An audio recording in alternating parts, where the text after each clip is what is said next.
오늘은 시편 강의 15번째 하나님을 읽다. 시작. 하나님을 읽다.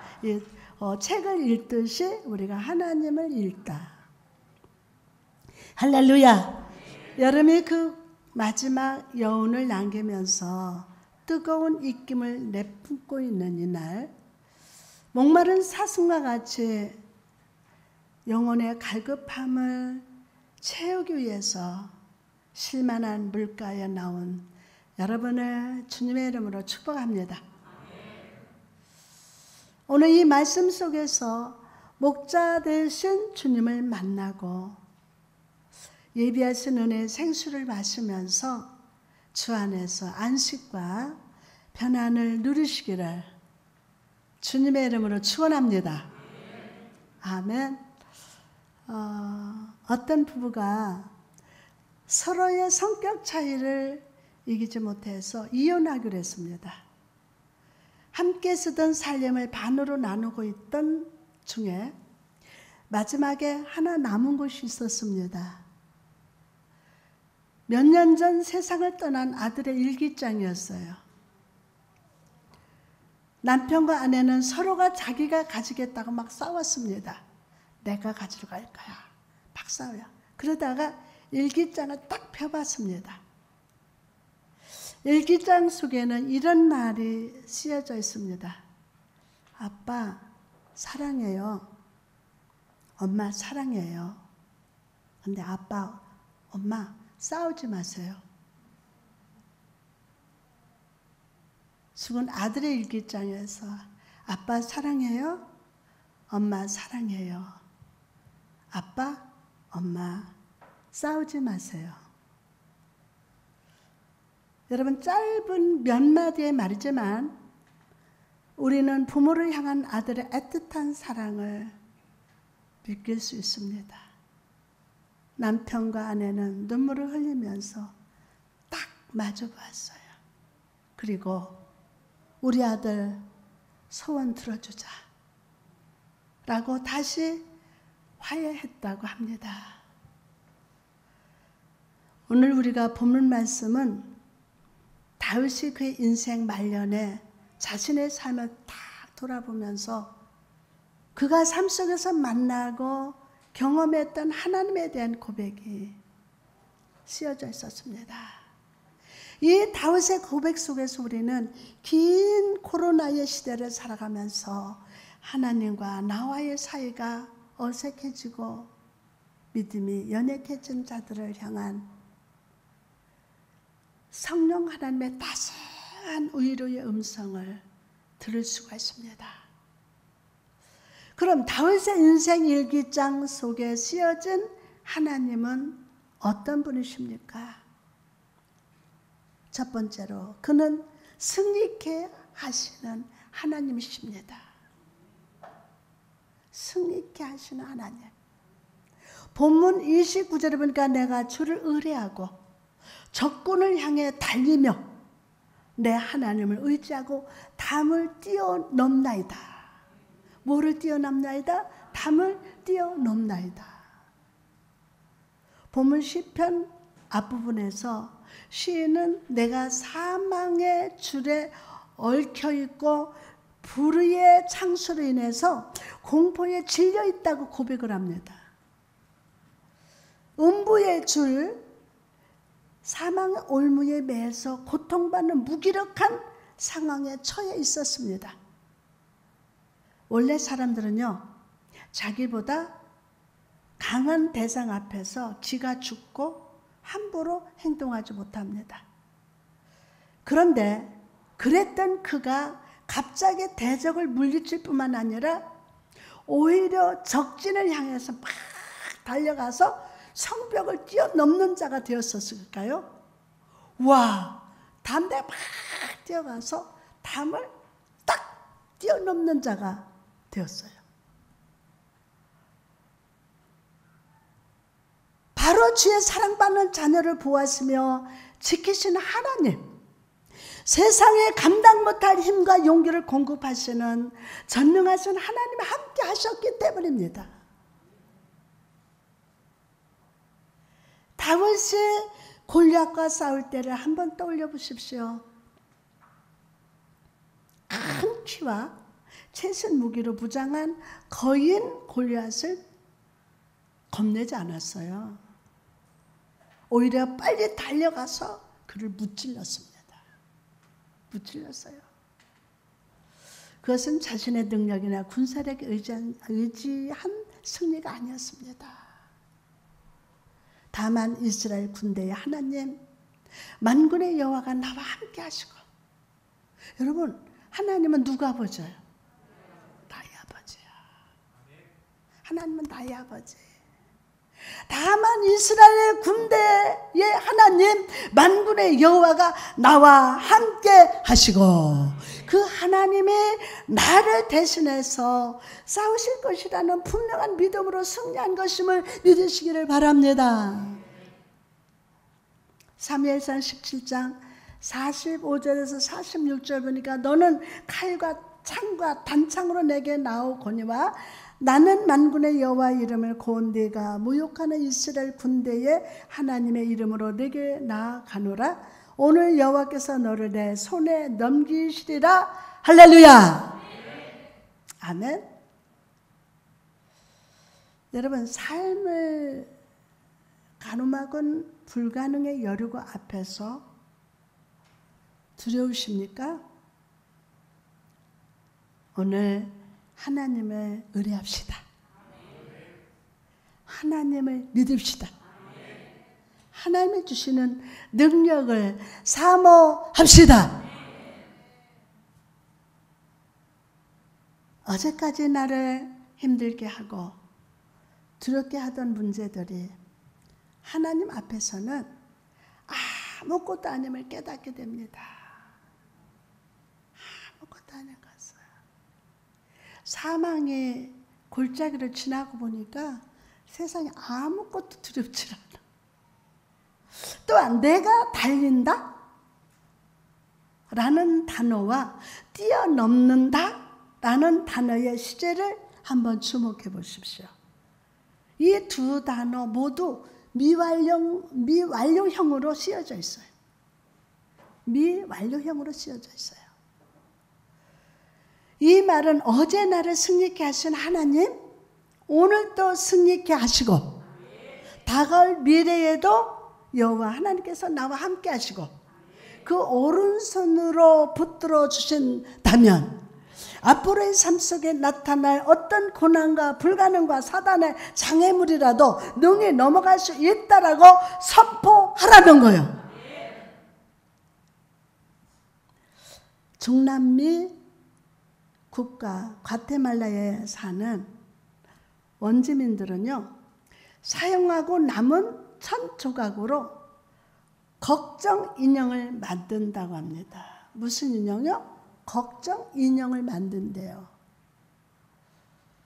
그리고 걱정거리가 생기면 밤에 자기 전에 벽에 밑에 걱정 인형을 넣어둔다고 합니다. 그러면 밤새 걱정 인형이 모든 염려와 걱정을 다 가져간다고 믿기 때문이랍니다. 여러분, 이 염려라는 단어는 원래 독일어 부르겐이라는 단어에서 유래되었다고 합니다. 부르겐이라는 말은 목을 조르다, 질식시킨다라는 뜻이라고 합니다. 목을 조르고 질식시킨다. 사자가 사냥감의 목을 물고 있다고 생각해 보십시오. 사자가 사냥감의 목을 막 물고 있어. 그것이 바로 염려라는 거예요. 염려가 이렇게 무섭기 때문에 심리학자들은 느린 형태의 자살이라고 표현하기도 합니다. 느리게. 그냥 한 번에 단칼에 사형시키는 게 아니라 그냥 느리게 그냥 서서히. 여러분, 많은 주의 자녀들이 아직 아무 일도 일어나지 않았고 일어날 가능성도 크지 않은데도 미리 걱정하고 염려를 두 팔로 끌어안고 살아갑니다. 뭐를? 염려를. 왜 그럴까요? 왜 그래요? 누구를 믿고 살아야 할지를 모르기 때문이에요. 사람은 누구를 믿어야 되는데, 그러니까 돌도 믿고 뭐도 믿고, 일본에는 가면 어마어마하더라고요. 누구를 믿고 살아야 할지를 모르기 때문에 내 인생의 미래를 과연 누구에게 맡겨야 할지 그 대상을 발견하지 못하기 때문입니다. 내가 부족할 때 채워주고, 넘어졌을 때 일으켜주고, 길을 잃어버렸을 때 인도해 줄 사람이 없기 때문입니다. 그런 우리를 향해서 성경은 외치십니다. 시편 55편 22절에 내 짐을 여호와께 맡기라. 그가 너를 붙드시고 의인의 요동함을 영원히 허락하지 아니하시리로다. 할렐루야. 불안한 인생을 살아가는 여러분에게 오늘 여호와께서 여러분의 삶을 맡기라고 합니다. 맡기세요. 내 짐을 여호와께 맡기라. 나의 미래, 나의 건강, 가정, 남편과 아내, 자녀, 직장과 사업의 모든 일에 대한 결과를 주님께 맡깁시다. 그럴 때 하나님께서 여러분의 모든 염려와 그 상황 속에서 실제적으로 도와주시고 구원해 주시고 치유해 주시고 복되게 하십니다. 현재 삶의 구원이 일어납니다.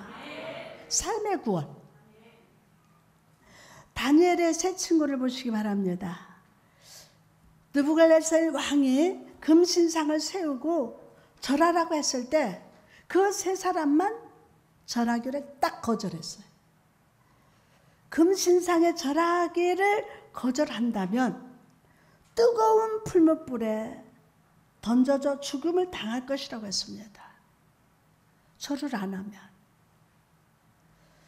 느부갓네살이 그 세 사람을 불러서 다시 절하라고 명령했을 때 그들이 한 말을 한번 기억하십니까? 다니엘서 3장 17절에 18절에 보니까 왕이여 우리가 섬기는 하나님이 계시다면 우리는 맹렬히 타는 풀무불 가운데서 능히 건져내시겠고 왕의 손에서도 건져내시리이다. 그렇게 하지 아니하실지라도 왕이여 우리가 왕의 신들을 섬기지 아니하고 왕이 세우신 금신상에 절하지도 아니할 줄을 아옵소서. 와, 멋있잖아요. 느부갓네살 왕은 크게 분노했습니다. 부럭부럭. 그리고 평소보다 7배나 풀무불을 뜨겁게 하라고 명령을 합니다. 7배나. 그리고 사드락 메삭 아벳느고는 그 뜨거운 불 속에 던져졌습니다. 얼마나 불이 뜨거웠는지 세 사람들이 붙들고 있던 사람들이 불에 타 죽을 정도예요. 죽음이 확정된 상황입니다. 그러나 놀라운 기적이 나타났습니다. 느부갓네살 왕이 바라보니 분명히 풀무불에 던져준 사람은 세 사람인데 불 속에 결박되지 않은 네 사람이 다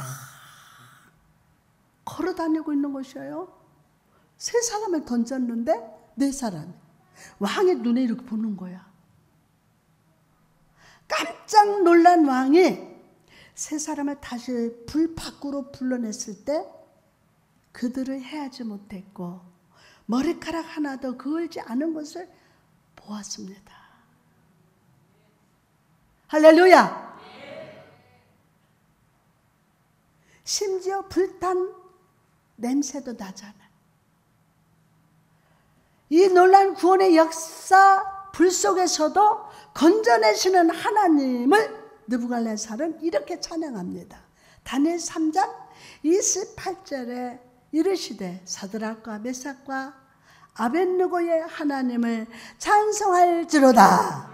그가 그의 천사를 보내사 자기를 의뢰하고 그들의 몸을 바쳐 왕의 명령을 거역하고 그 하나님 밖에는 다른 신을 섬기지 아니하며 그에게 절하지 아니한 종들을 구원하셨도다. 아멘. 여러분, 다니엘의 세 친구는요, 편안할 때가 아니라 시험과 고난의 때에 하나님 믿었어요. 편안할 때가 아니라.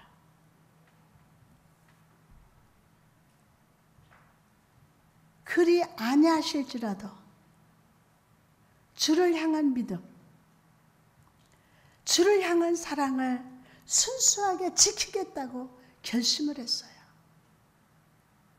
그리고 그들은 불 속에 찾아오신 임마누엘 하나님의 역사를 만나고 경험할 수 있었습니다. 여러분, 하나님이 내게 무엇을 해 주시면 내가 순종하겠습니다. 그런 그 같은 조건부, 내가 무엇을 해 주시면 순종하겠습니다라는 조건부, 그 믿음을 버리십시오. 여러분 생각해 보세요. 나를 구원하신 하나님, 이거 한 가지만 해도 주일 성수 안 하고 미리 약속하고 이러지 마세요. 하나님 살아계세요. 여러분 건강, 숨 쉬는 거 내일도 몰라. 여러분, 하나님을 제대로 믿어야 돼요.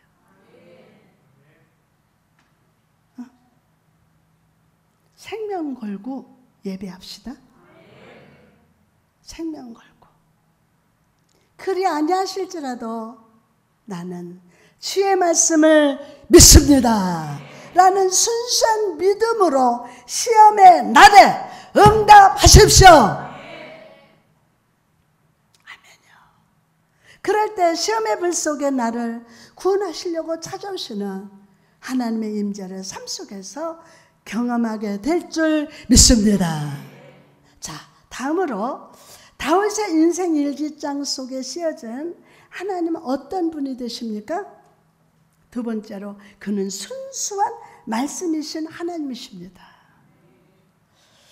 본문 30절에 보니까 하나님의 도는 완전하고 여호와의 말씀은 순수하니 그는 자기에게 피하는 모든 자의 방패시로다.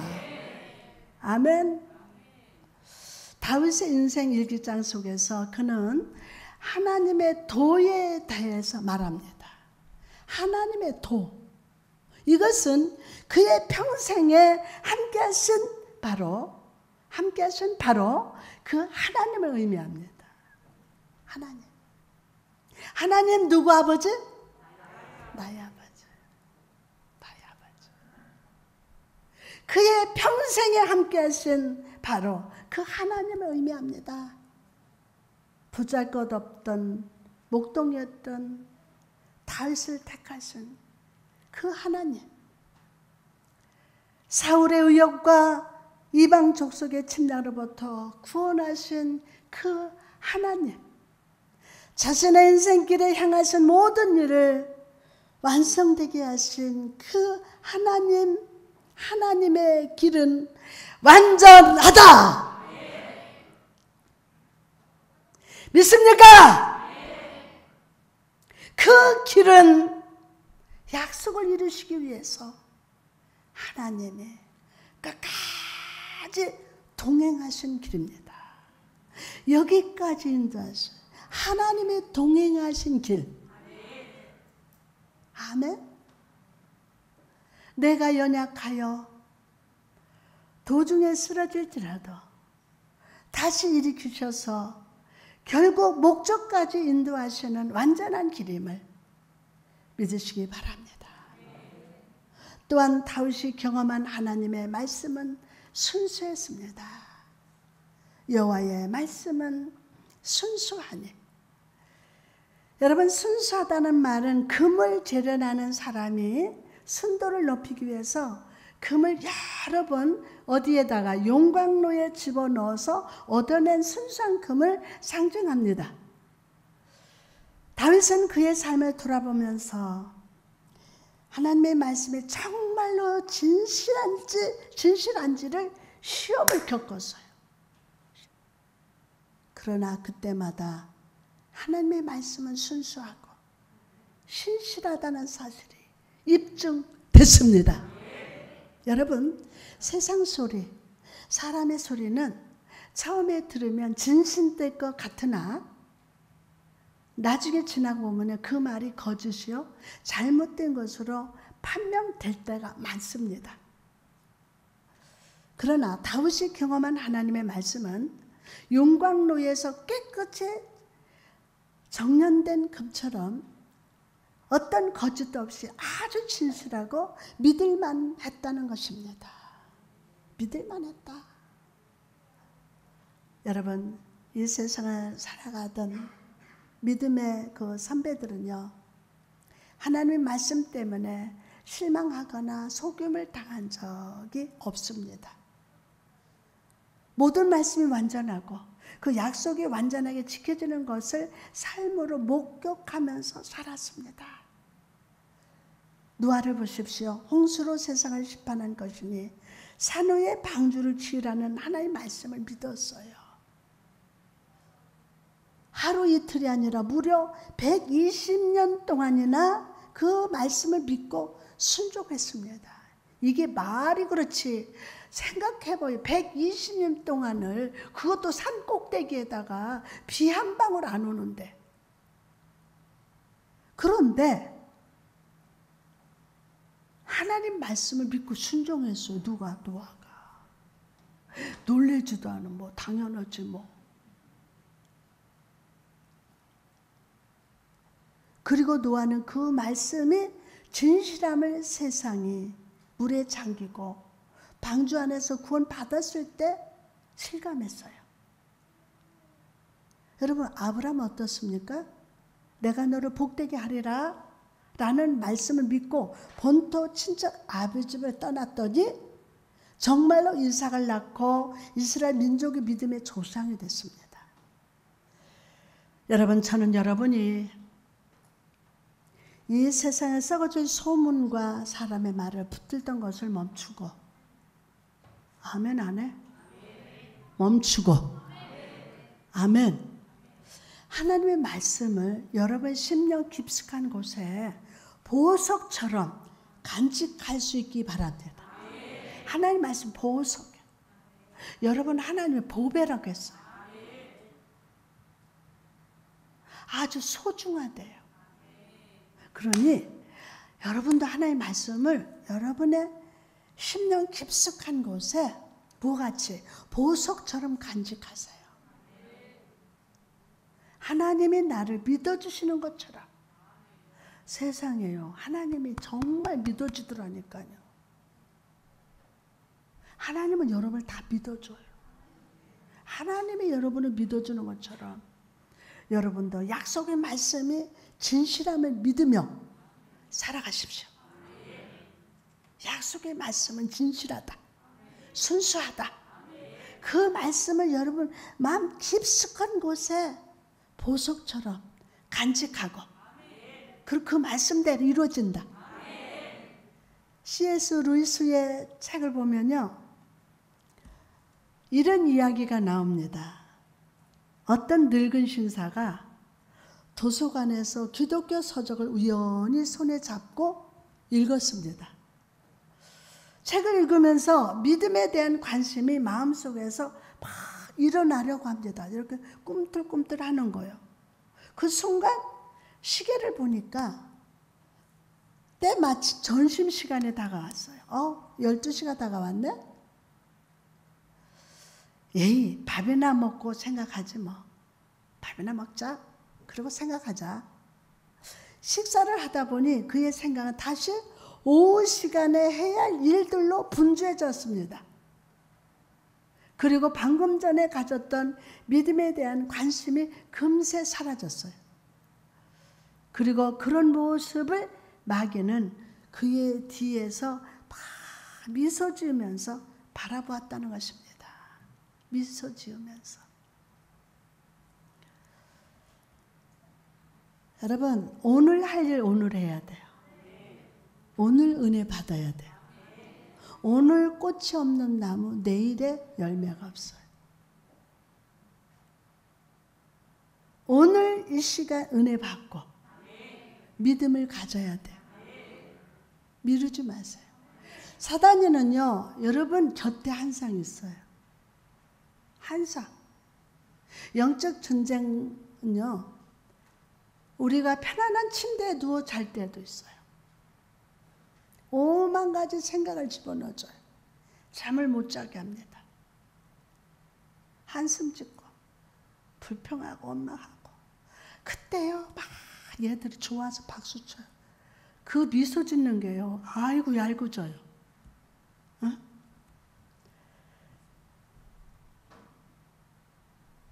무엇인가 뒤로 미루지 마세요. 믿는 것도 오늘 믿어야 돼요. 내일 일은 몰라요. 오늘 믿어야 돼요. 오늘 믿읍시다. 오늘 은혜 받읍시다. 오늘 말씀의 생명 떡을 오늘 마음껏 잡수실지어다. 아멘. 바쁜 일상이 말씀이 마음에 정착하지 못하게 막는 귀신아 떠나가라. 그리고 그 배후에는 사단의 역사가 있다는 거예요. 아, 나 이렇게 살아야지. 예수 믿고 잘 살아야지. 아, 나 담배도 끊어야 돼. 나 나쁜 버릇도 끊어야 돼. 술도 끊어야 돼. 근데 너 그거 끊어서 되겠니? 재밌지 않니? 뭐 먹어. 더 펴. 뒤에서 막 부채질해. 부채질. 여러분 생각해야 돼요. 바로 생각해야 돼요. 아하, 이거 사단이구나. 내 뒤에서 나를 괴롭히는 귀신아 물러가라. 아멘? 네? 배후에 사단의 역사가 있다는 거예요. 자, 선포합니다. 물러가라! 아멘. 우리가 이 시간 예배 자리에 나와서 말씀을 들을 때 믿음은 자라납니다. 영원한 세계를 향해서 생각의 문과 영의 창문이 열려집니다. 그러나 전심시간이 지나고 다시 일상으로 들어갈 때 말씀은 나와 상관이 없어집니다.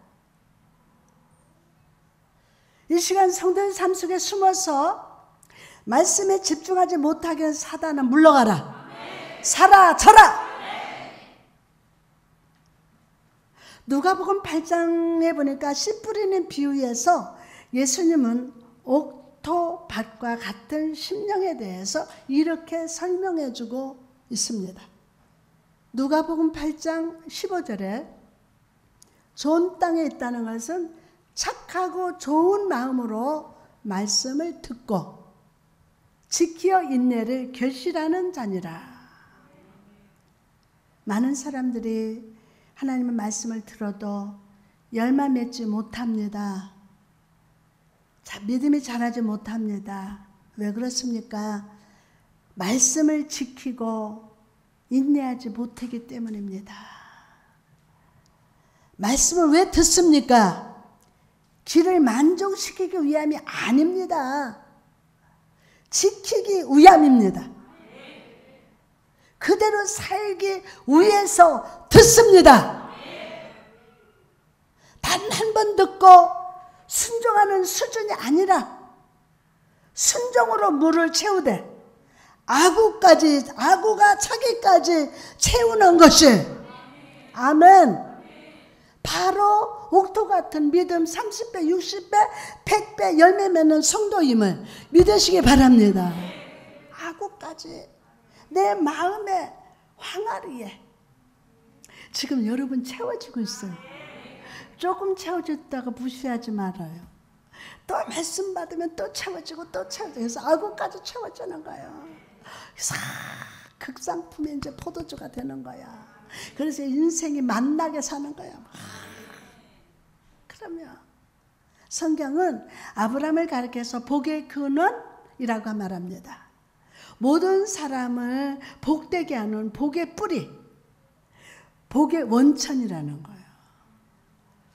어떻게 그가 복의 뿌리가 될 수 있었을까요? 창세기 22장 18절에 보니까 또 내 씨로 말미암아 천하 만민이 복을 받으리니 이는 내가 나의 말을 준행하였음이라 하니라. 나의 말씀을 어떻게 하느라? 준행하였음이라. 아브라함이 모든 민족의 복이 된 이유가 뭐라고요? 하나님 말씀을 믿었기 때문에. 하나님 말씀 믿었기 때문에. 자, 여러분, 저와 함께 오늘 하나님 말씀을 믿읍시다. 네, 함께. 그 하나님이 주신 약속의 말씀을 믿었어요. 하나님께서 아브라함을 부르실 때 두 가지 약속하셨습니다. 내가 너의 후손을 하늘의 별처럼 바다의 모래처럼 줄 것이다. 내가 지시할 땅으로 가라. 그 땅을 주리라. 어떻게 했어요? 내가 지시할 땅으로 가라. 그 땅을 주리라는 것입니다. 이 말씀을 받은 아브라함이 어떻게 했습니까? 그 약속의 말씀 믿고 고향을 떠났어요. 즉시 순종했어요. 행동하는 믿음이었어요. 무슨 믿음? 행동하는 믿음이었어요. 행동하는 믿음.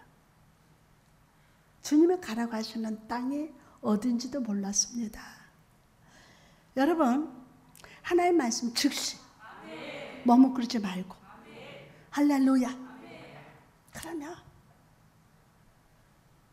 여러분의 경험, 지식 다 내려놓고 눈에 보이지 않지만 하나님의 말씀을 마음속에 보석처럼 간증하면서 순종합시다. 뿐만 아니라 그는 끝까지 참고 기다렸어요. 끝까지. 하나님께서 아브라함에게 약속을 말씀을 주실 때는 그의 나이 몇 살이었어요? 75세 때였습니다. 그러나 아들을 주실 때는 몇 세? 100세 때 주셨어요. 그럼 몇 년? 그러나 아들을 주실 때는 100살 때 주셨는데 약속이 이루어지기까지 무려 25년이나 걸렸어요. 우리라면 아마 일주일도 못 돼서 포기했을 겁니다. 그러나 아브라함은 때로 넘어지고 세상의 방법을 의지하기는 했지만 끝내 참고 참았어요. 우물을 잘 파기로 소문난 사람이 있었습니다. 다른 사람이 그만둔 곳에서도 그는 곧 우물을 파냅니다. 사람들은 그의 능력을 신기하게 여겼습니다. 하루는 어떤 사람이 그에게 물었습니다. 당신은 어쩌면 그렇게 우물을 잘 팝니까? 그러자 그는 이렇게 대답했습니다. 나는 우물을 파는데 실패한 경우가 없습니다. 내가 우물을 잘 파는 비결은 딱 하나입니다. 다른 사람은 물이 나올 곳을 골라서 파다가 안 나오면 포기하지만 나는 아무 곳이라도 물이 나올 때까지 팝니다. 나는 물이 나올 때까지 팝니다. 시작. 나는 물이 나올 때까지 팝니다. 아멘. 여러분, 복된 사람은 끝까지 믿음으로 인내합니다. 그래서 목사님 뭐라? 인내의 믿음, 인내의 의로. 의로라는 게 사람 마음, 우는 사람은 울지 않도록 마음이 아픈 사람, 그게 아니야. 인내의 의로. 뭔가 얻어지니만 의로가 되는 거예요. 아멘.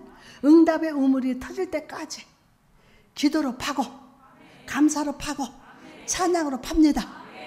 그래서 그 인내의 눈물로 승리의 열매, 복의 응답을 30배, 60배, 100배, 1000배, 10,000배 결실하는 자가 되심을 믿으시기를 바랍니다. 아멘. 성령께서 오늘 여러분에게 그 놀라운 은혜로 축복하신 줄 믿습니다.